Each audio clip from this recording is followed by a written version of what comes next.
convidar vocês a abrirem as suas Bíblias no livro de Lucas, capítulo 8. Vamos dar continuidade à nossa exposição nesse livro. Evangelho do Senhor Jesus Cristo, conforme o relato de Lucas, no capítulo 8. E hoje nós vamos estudar do versículo 22 até o versículo 25, diz assim a palavra do Senhor. E aconteceu que, num daqueles dias, entrou num barco com seus discípulos e disse-lhes: passemos para o outro lado do lago. E partiram. E navegando eles, adormeceu. E sobreveio uma tempestade de vento no lago, e enchia-se de água, estando em perigo. E chegando-se a ele, o despertaram, dizendo: mestre, mestre, perecemos. E ele, levantando-se, repreendeu o vento e a fúria da água, e cessaram. E fez-se bonança. E disse-lhes: onde está a vossa fé? E eles, temendo, maravilharam-se, dizendo uns aos outros: quem é esse que pode até aos ventos e a água manda? Pois que até os ventos e a água manda e lhe obedecem. Senhor, nós queremos te conhecer mais e melhor. Nos ajuda, Pai, de fato, a considerarmos o que a tua palavra nos diz, para que possamos viver uma vida que glorifique o teu nome. Nos ajuda, Senhor, na busca da santidade. Aumenta-nos a fé, Pai. Nós temos sido falhos na nossa fé e precisamos do teu auxílio para que possamos confiar em ti do modo como o Senhor gostaria que nós confiássemos. Em nome de Jesus. Amém. Quantos de vocês já assistiram aqueles filmes que passavam não sei nem se ainda tem mais aquela sessão da tarde, e que passava aqueles filmes de furacão, que tinham uns carros que caçavam furacão, e eles se dirigiam lá e lançavam um negócio para monitorar tudo. Vocês lembram desse tipo de filme que passava na sessão da tarde? Lembram, não? Não, tinha, rapaz, esse filme aí. E Tornado, Furacão, não é a mesma coisa não, né? O nome do filme era Tornado? Ah, pronto, pois está certo. Então, o que acontecia naqueles filmes era surpreendente.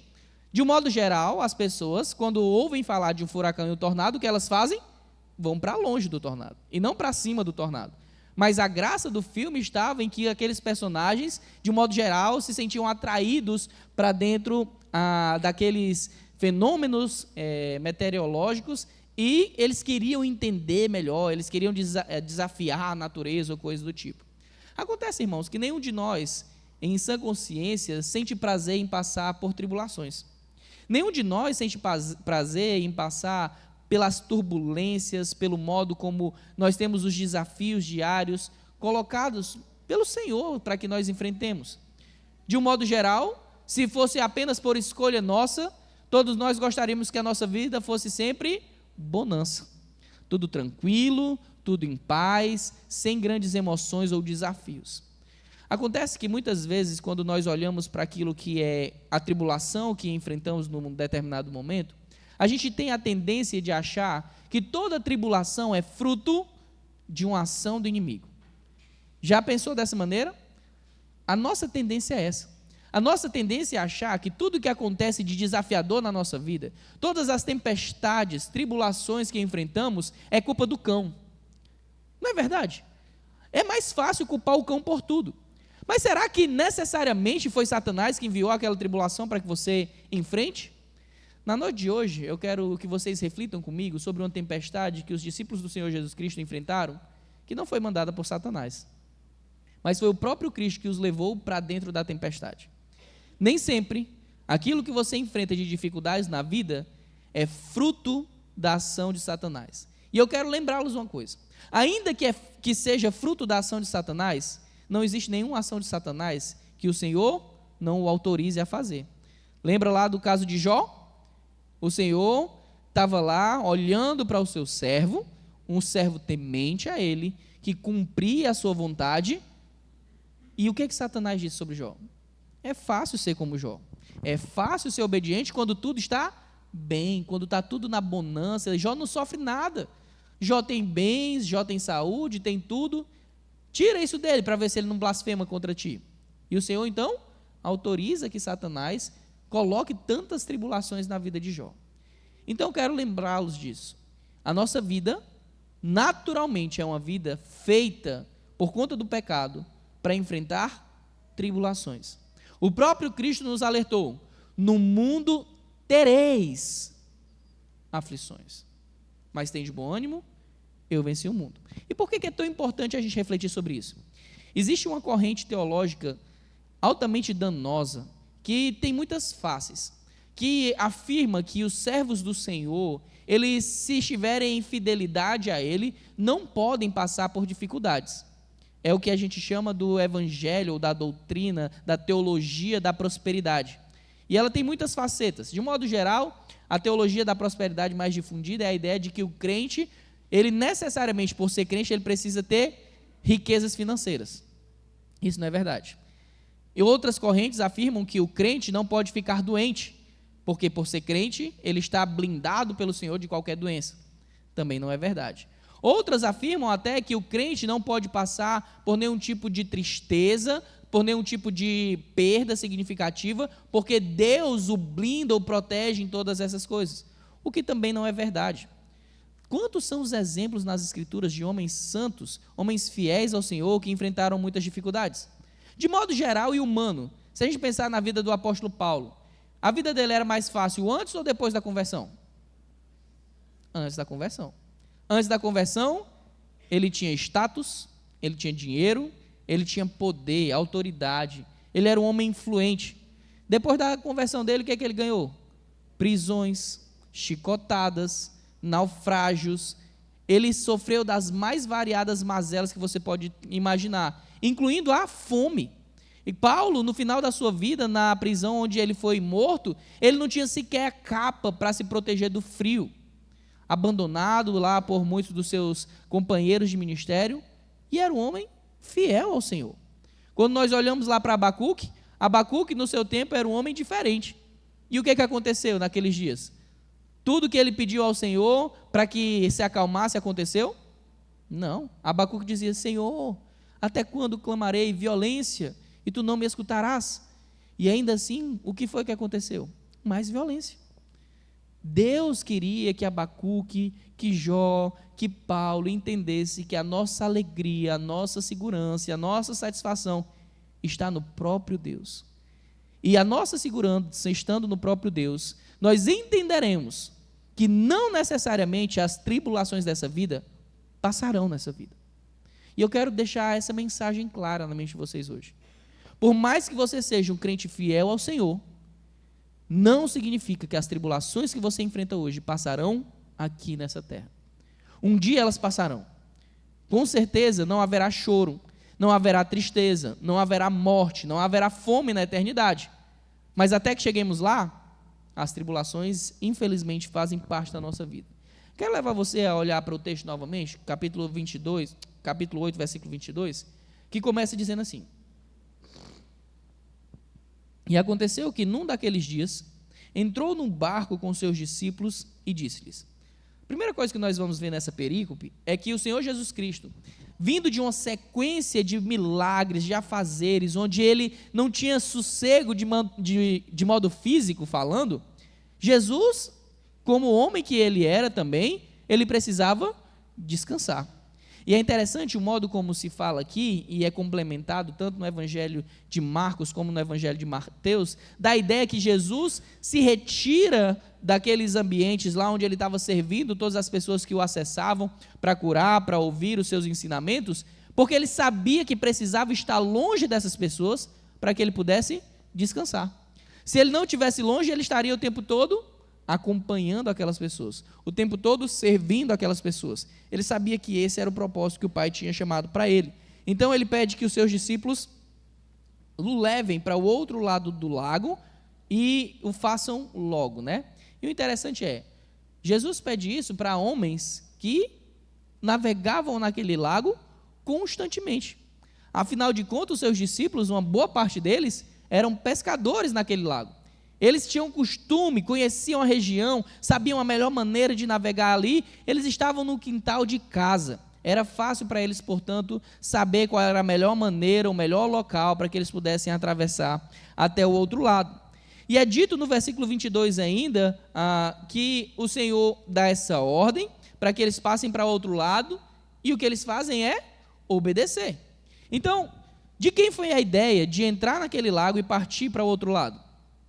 De quem foi a ideia? O próprio Senhor Jesus. Quem conduziu a situação? Jesus. Jesus dá a ordem, olha, vamos entrar no lago, vamos até o outro lado, e o que eles fizeram foi somente obedecer. E eu quero que isso fique fixo na sua mente, claro na sua mente. Os discípulos entraram no barco e navegaram por aquele lago, obedecendo uma ordem expressa de Jesus. Eles estavam então indo em direção à tribulação, indo em direção à tempestade, porque eles estavam obedecendo a Jesus. Está claro isso? Eles não enfrentaram a tribulação por conta de desobediência ao Senhor. Eles enfrentaram a tormenta por obediência ao Senhor. Então, ali no caso foi uma tribulação física, por meio de uma tempestade de vento e as ondas, se agitando. Mas será que muitas vezes nós não ignoramos o fato de que a obediência do Senhor, naturalmente, em muitas circunstâncias, vai nos levar a desafios e tribulações? Nós vimos recentemente o que o apóstolo Paulo fala, quando ele diz, aqueles que querem viver de modo piedoso, o que acontecerá com essas pessoas? O que foi que nós vimos? Sofrerão perseguições. Que incentivo maravilhoso do apóstolo Paulo. Meu filho, você escutou a ordem do Senhor Deus? Sede santo como eu sou santo. Sabe o que vai acontecer? Vai ser perseguido. Se prepara. A sua luta não é contra carne nem sangue, mas contra principados e potestades. A sua vida não é mais sua, a sua vida pertence ao Senhor. Portanto, ainda que a obediência ao Senhor lhe traga desafios nessa vida, tribulações, você deve permanecer olhando para a eternidade, para aquele que é o solucionador real de todos os problemas. Então, no versículo 23 é dito o seguinte: e navegando eles, adormeceu Jesus Cristo entra no barco. Nos evangelhos sinóticos diz, que ele vai lá para a proa, deita na proa, e o que ele faz imediatamente? Ele dorme. E é interessante, quando a gente olha para as escrituras, a gente olha para o que é dito, por exemplo, lá no Salmo 8, eu quero que vocês abram lá, Salmo 4, versículo 8. Deixa marcado aí. Vamos abrir lá no livro dos Salmos, no Salmo 4, no versículo 8. Olha o que é dito assim, em paz também me deitarei e dormirei, porque só tu, Senhor, me fazes habitar em segurança. Olha quão profundo é isso que o salmista está dizendo. O motivo pelo qual ele consegue deitar e dormir é porque ele sabe que a única fonte real de segurança é o Senhor. E agora vem um desafio para as nossas mentes e corações. Quando você tem deitado, você tem conseguido dormir em paz? Em outras versões vão traduzir esse texto aqui dizendo assim: em paz me deito e logo pego no sono. Como têm sido suas noites? A sua mente é bombardeada por pensamentos que impossibilitam você de dormir quando você deita na sua cama? Quando você chega em casa, desliga as luzes, depois de ter tomado um banho, depois de um dia exaustivo, e deita na sua cama, o que acontece neste momento? A sua mente descansa e para, ou a sua mente continua trabalhando, como se você precisasse manter a si mesmo protegido em todos os momentos? Uma prova disso, e eu quero ilustrar dessa maneira para talvez ficar mais fácil para você, é: se você dirige, ou até mesmo se você não dirige, e você vai viajar de carro, para que você durma no banco dos passageiros, de um modo geral, qual é o critério básico para fazer com que você durma no banco do passageiro?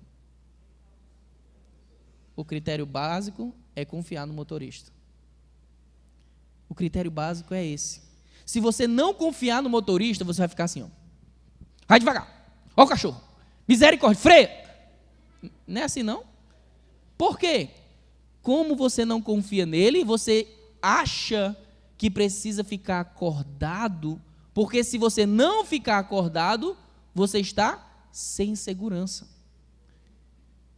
Muitas vezes na nossa vida, o empecilho para o nosso sono nada mais é do que desconfiar da segurança que nós temos em Deus. Muitas vezes, aqueles pensamentos que nos assolam, a ansiedade de pensar nos problemas, nada mais são uma tentativa desesperada da nossa própria vida de querer resolver coisas que não somos capazes de resolver. E queremos achar que pelo fato de passar mais um tempo acordado, aquelas coisas serão resolvidas. Mas isso é verdade? Dormir menos vai te ajudar a resolver quantos problemas? Nenhum. Tu vai ter mais problemas se dormir pouco, né?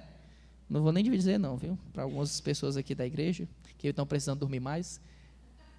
Nós precisamos entender que uma coisa básica, uma necessidade humana básica como dormir, pode falar muito sobre o modo como nós temos nos relacionado com o Senhor. Aqui o salmista deixa claro, ele fala do seu relacionamento de confiança com Deus, por isso ele diz, em paz eu também me deitarei e dormirei, e ele vai justificar essa paz.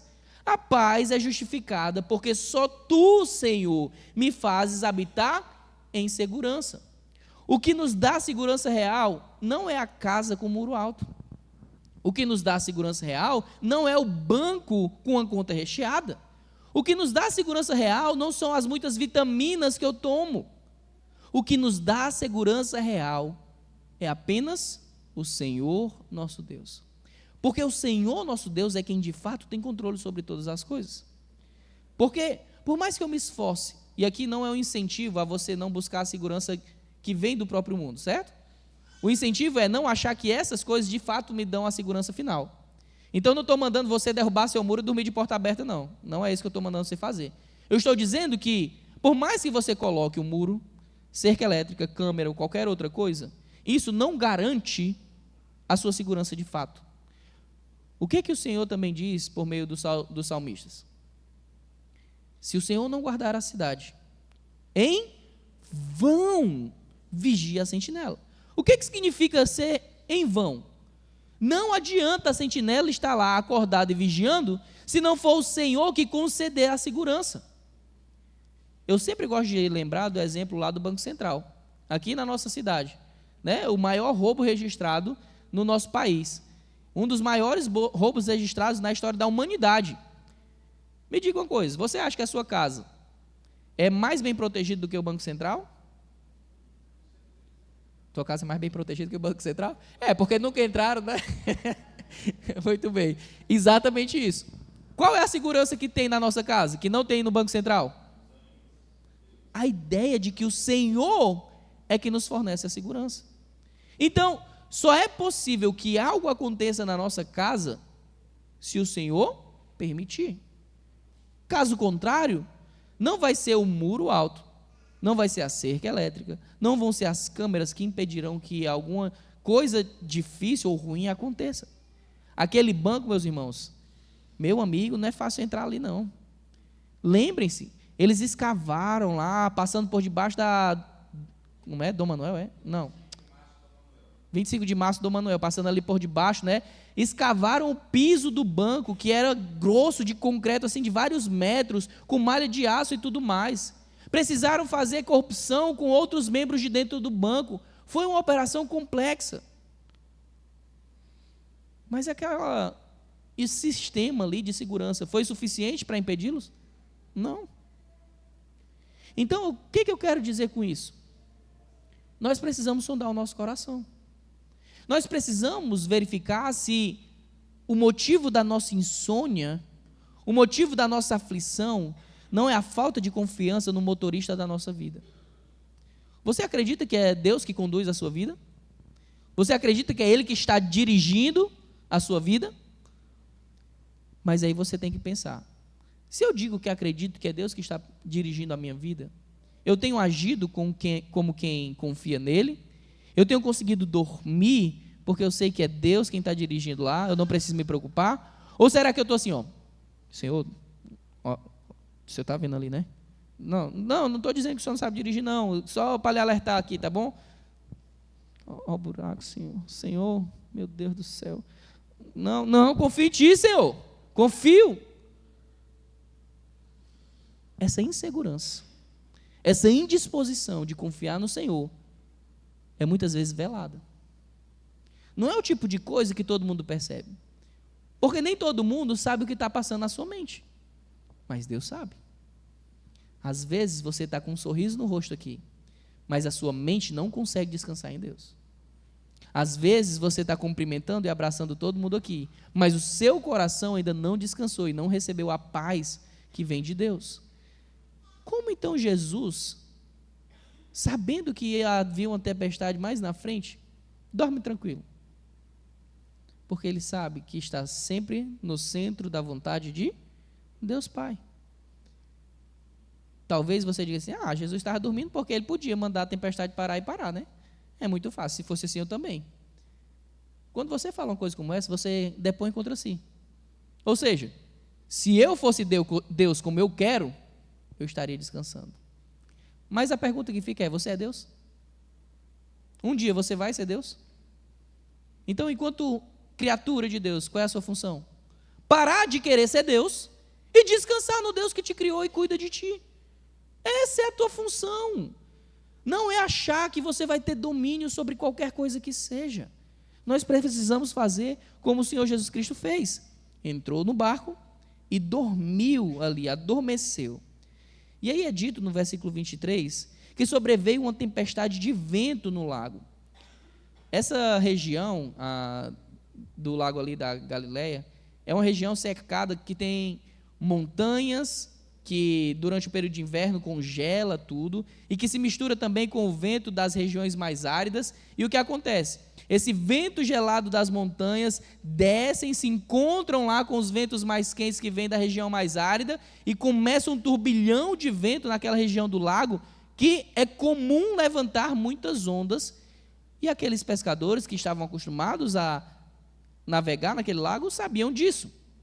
No versículo 23 ainda continua dizendo, e enchiam-se de água, estando em perigo. Agora deixa eu fazer uma pergunta aqui.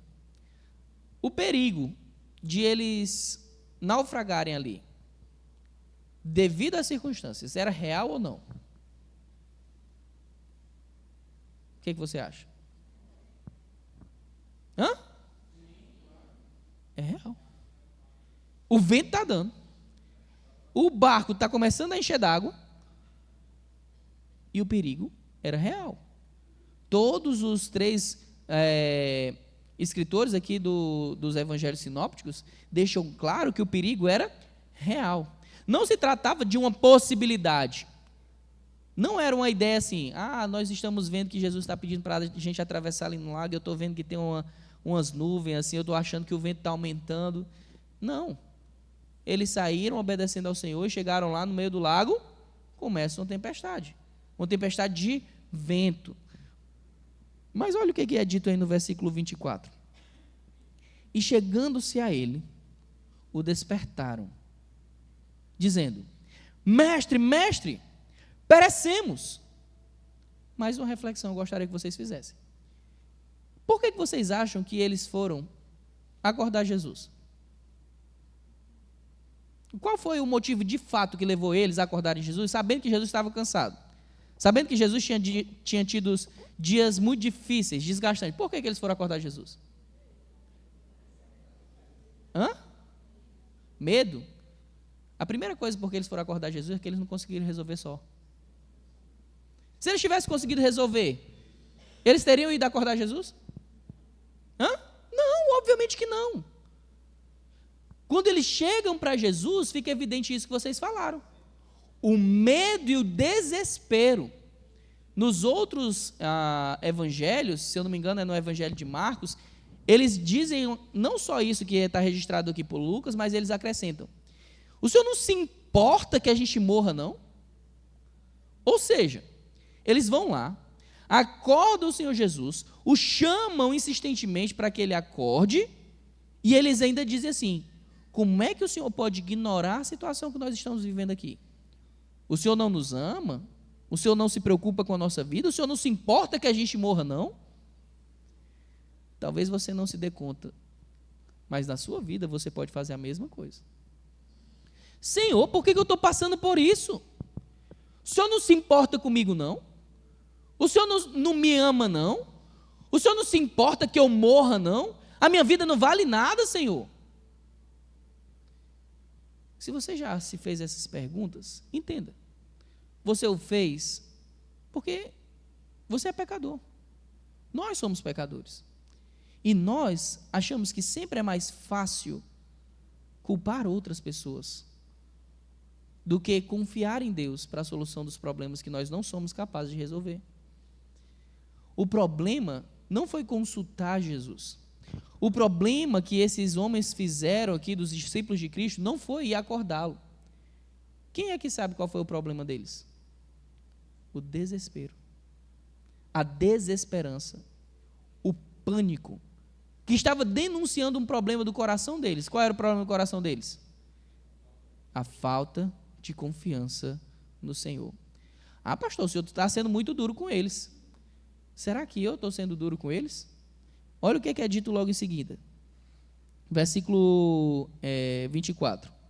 Depois deles dizerem, mestre, mestre, perecemos. O que acontece é que ele levanta-se, Jesus levanta, repreende o vento, repreende a fúria da água, tudo isso se transforma em bonança. Então, vamos lá, a tempestade não acordou Jesus, mas o clamor dos seus discípulos fez que ele tomasse uma atitude. Então nós precisamos lembrar disso. Deus não se preocupa com os problemas que nós estamos enfrentando, porque Ele é poderoso para resolver qualquer problema.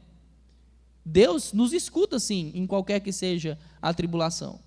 Mas olha qual é a reação do Senhor Jesus, quando Ele acalma o vento, acalma o mar. O que é que Ele fala para os seus discípulos? Versículo 25. E disse-lhes, onde está a vossa fé? Jesus diz assim, não, fiquem tranquilos, eu estou aqui. É a coisa que ele fala? Não, ele acusa aqueles homens de não terem fé. Irmãos, eu quero dizer, tomem cuidado. Nós estamos vivendo em um período onde ninguém mais é acusado de não ter fé. Não, eu sou uma pessoa tranquila. Eu sou uma pessoa boa. Eu sou uma pessoa sossegada. Primeira dificuldade que encontra entre desespero. E aí todo mundo vai dizer assim, não, tudo bem, ela está em desespero e o desespero dela é justificável. Está vendo não? O barco está alagando. Eu quero explicar uma coisa para vocês, irmãos. Existe uma diferença entre uma atitude enérgica e o desespero. Você agir de modo ativo, veloz, na contramão do problema, é uma coisa que Deus espera de nós.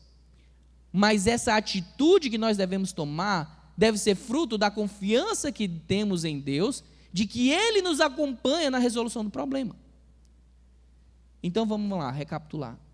Aqueles homens só entraram em desespero por quê? Eles decidiram confiar primeiro na sua própria força, na sua habilidade. Eles navegaram ali sempre, era de casa, e quando eles viram que eram incapazes de fazer isso, o que acontece?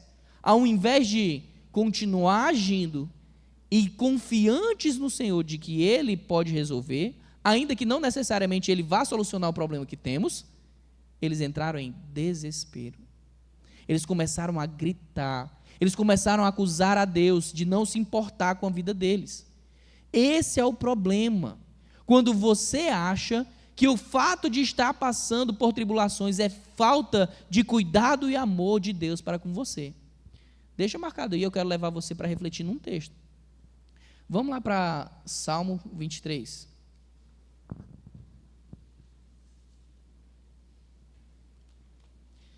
Salmo 23.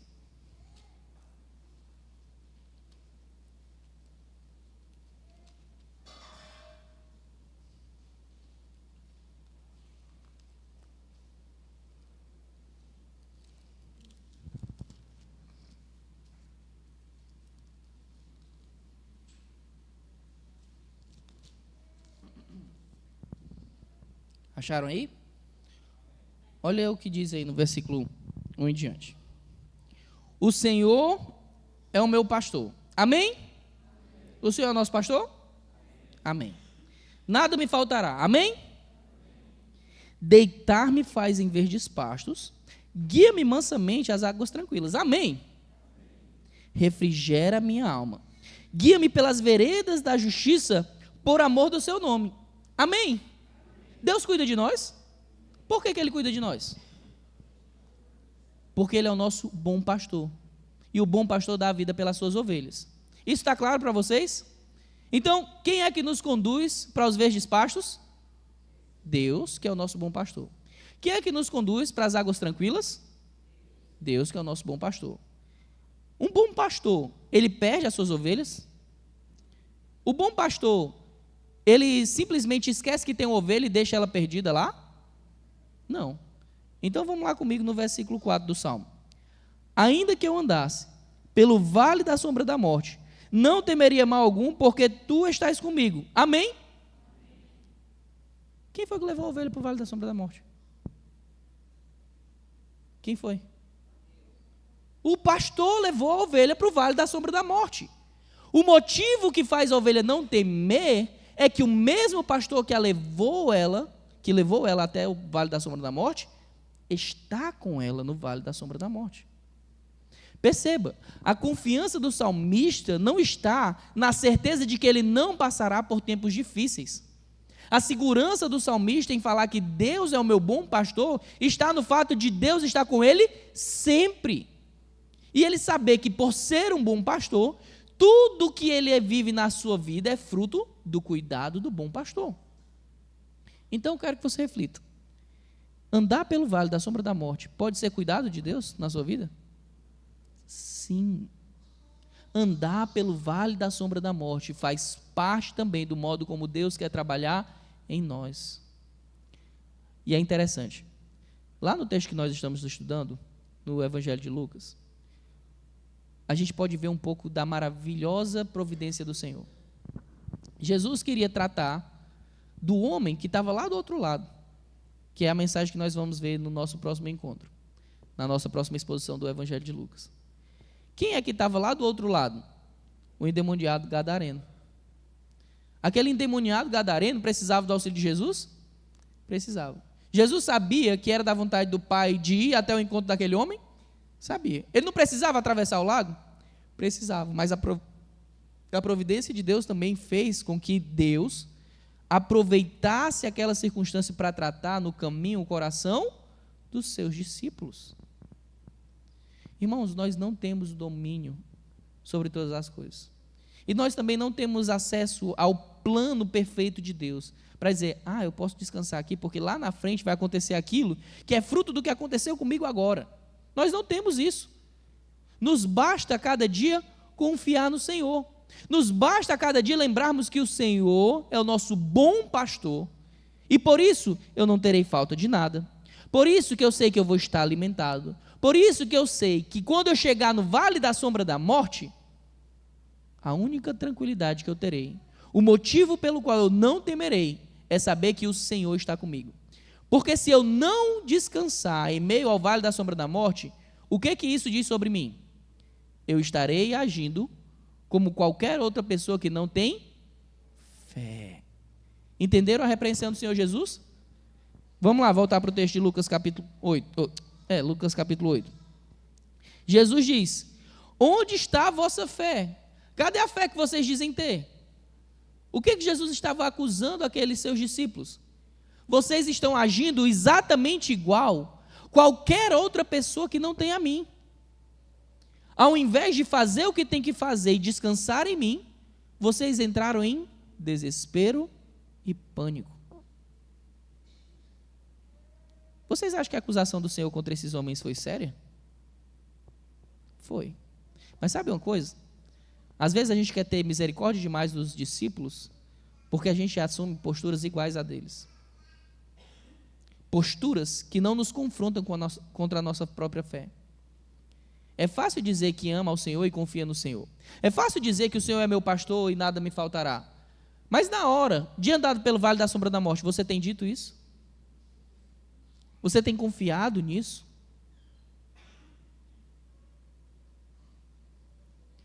Irmãos, Deus nos conhece melhor do que qualquer outra pessoa. E Jesus foi claro e direto com os seus discípulos. Onde está a sua fé? onde está?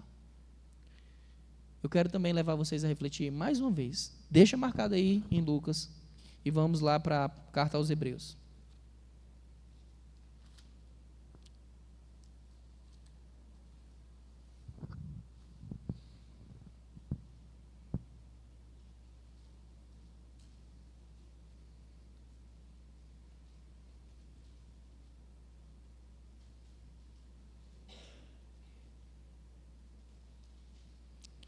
Hebreus capítulo 11.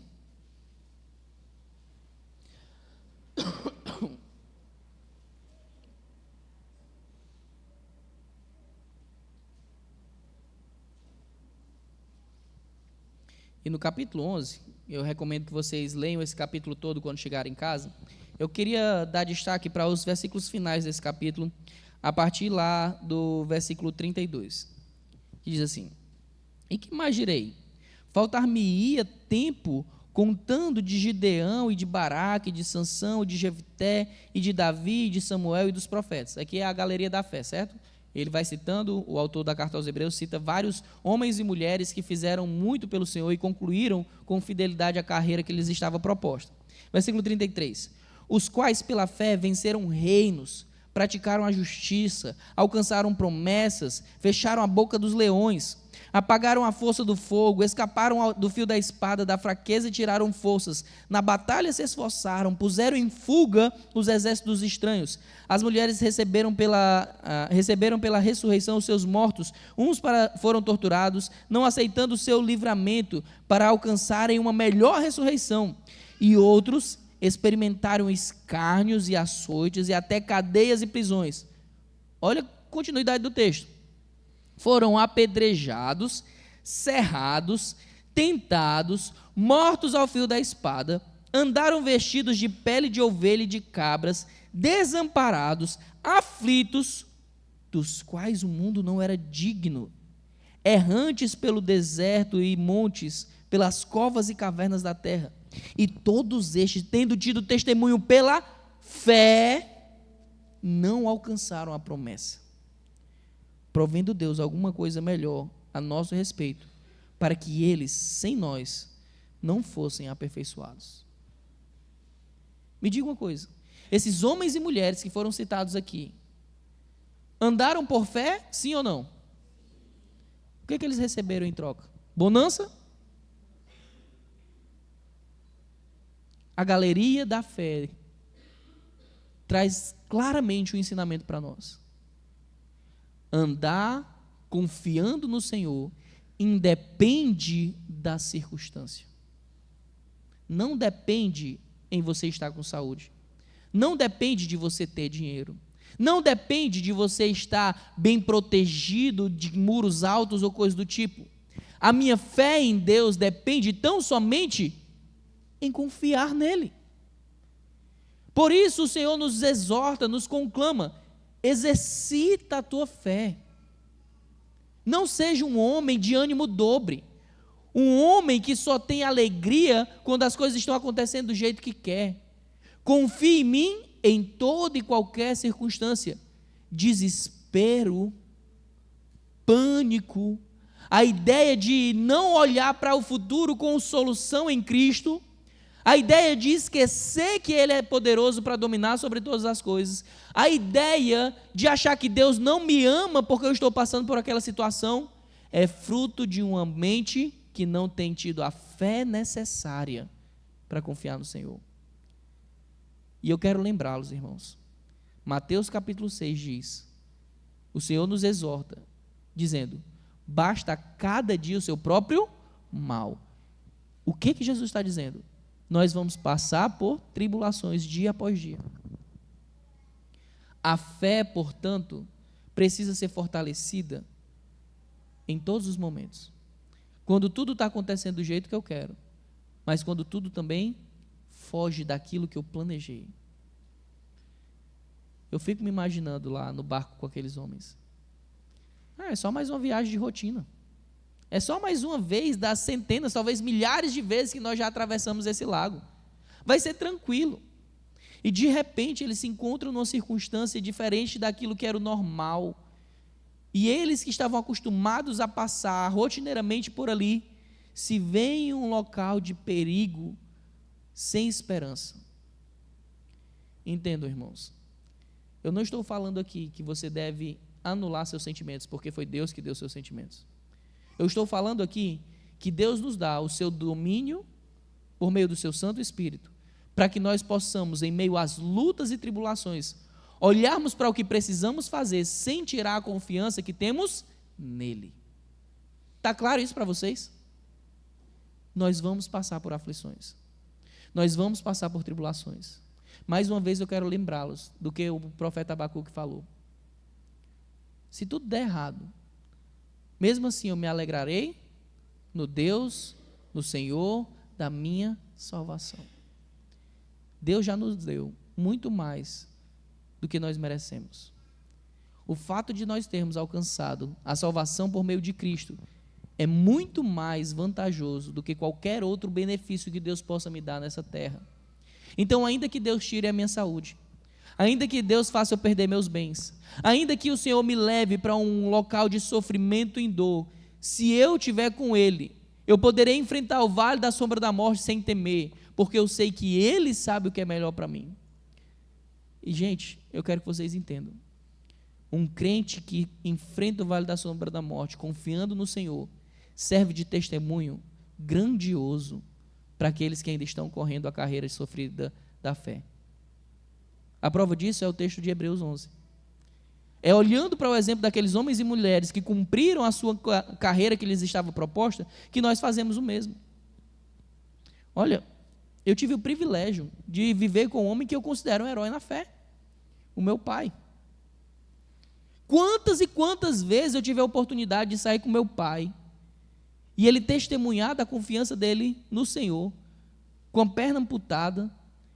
Depois, quando o câncer começou a se alastrar, e ainda assim ele mantinha a sua confiança no Senhor.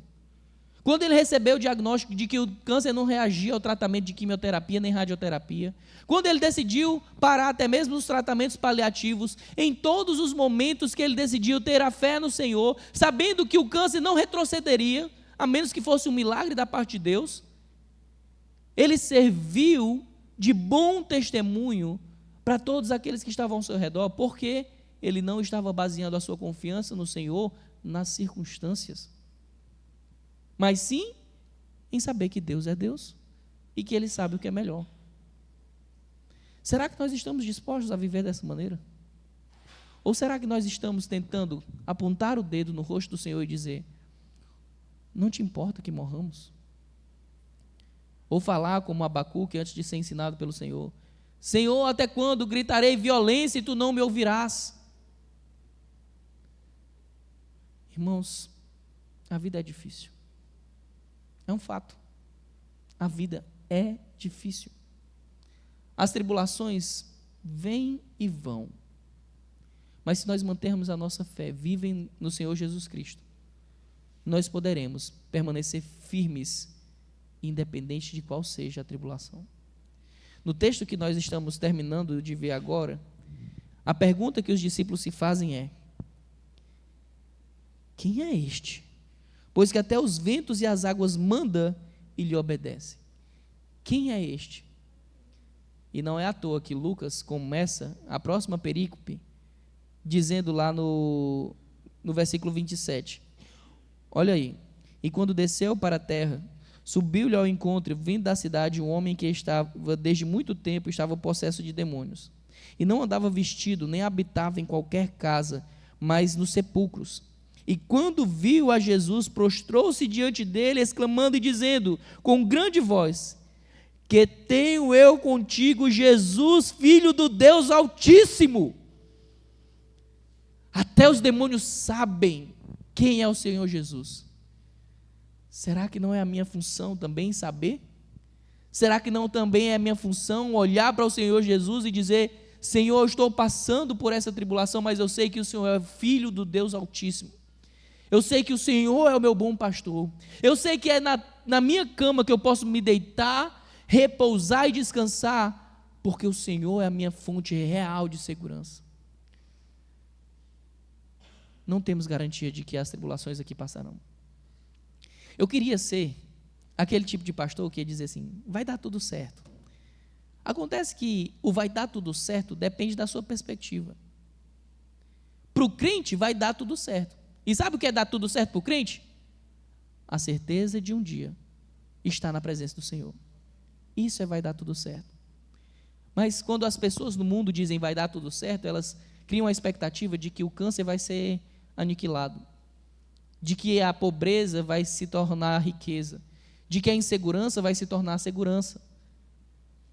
Acreditar que vai estar tudo certo é isso? É mentira. É falta de fé. Nós confiamos no Senhor, que nos redimiu do nosso pecado.